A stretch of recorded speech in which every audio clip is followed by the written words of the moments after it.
Yeah. So lately, it's been Edward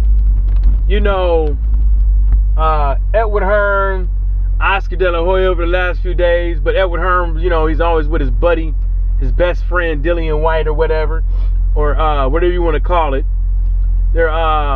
Everybody just seems to be so open to talk these days.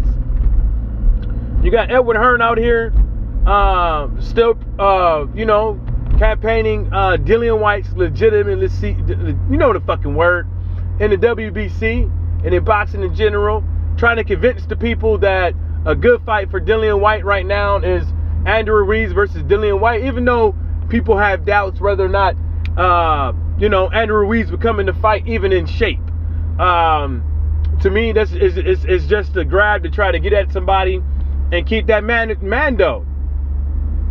If you was a can man and if you really say that your resume is better than Deontay Wilder, and you're really saying that you could beat Deontay Wilder, and you saying all this other stuff, John at the mouth, going over there and fight Luis Ortiz.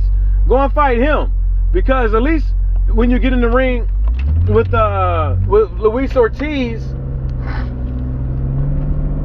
especially if you could best him better than the way Deontay Wilder did, even though the triangle theory is a bunch of BS, you can still make people, you can still do what you're doing right now, convincing people that you have been waiting 500-600 days,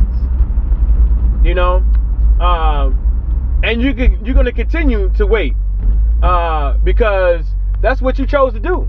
You chose to wait instead of seizing the moment and fighting Dominic Breazeale or fighting Luis King Kong Ortiz. You chose to wait, and you chose to do everything your way, and you thought that you're doing everything your way on your terms was the best possible play for you, and you gambled, and it did not work out. So back to Oscar De La Hoya. Some odd reason, I don't know why this guy all of a sudden wants to bring up how they offered Charlo a Canelo fight, and gonna say 2 to 3 Canelo fight last year, right? But why all of a sudden you're bringing that up now?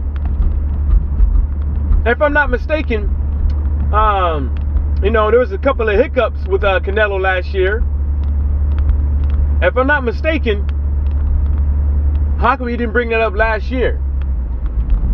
Huh? That's my whole thing.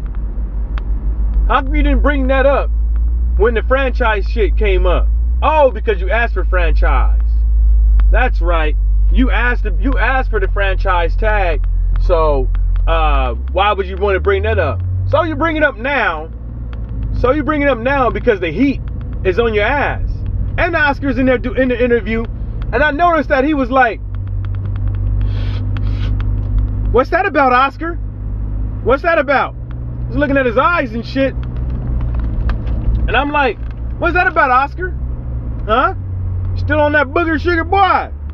I don't know, but it's so enough look like it. But anyways, I'm just questioning why all of a sudden, they want to come out and bring up all this nonsense, or why they're so eager to talk all of a sudden.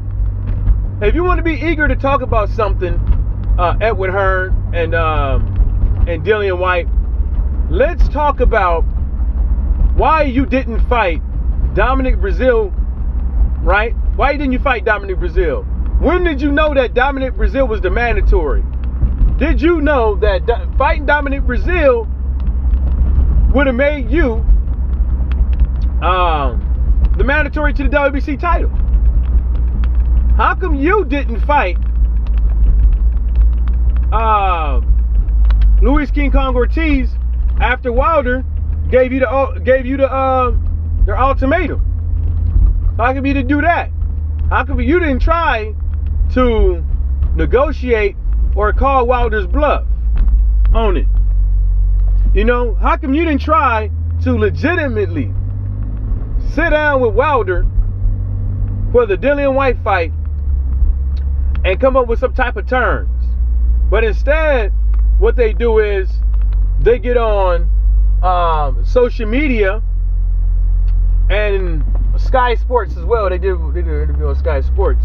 You get on these things and you talk a storm and nothing ever comes from it because all you want to do is wait. That's what you want to do. Instead of waiting, make the date. Shout outs to the LDBC, and everybody stay sucker free.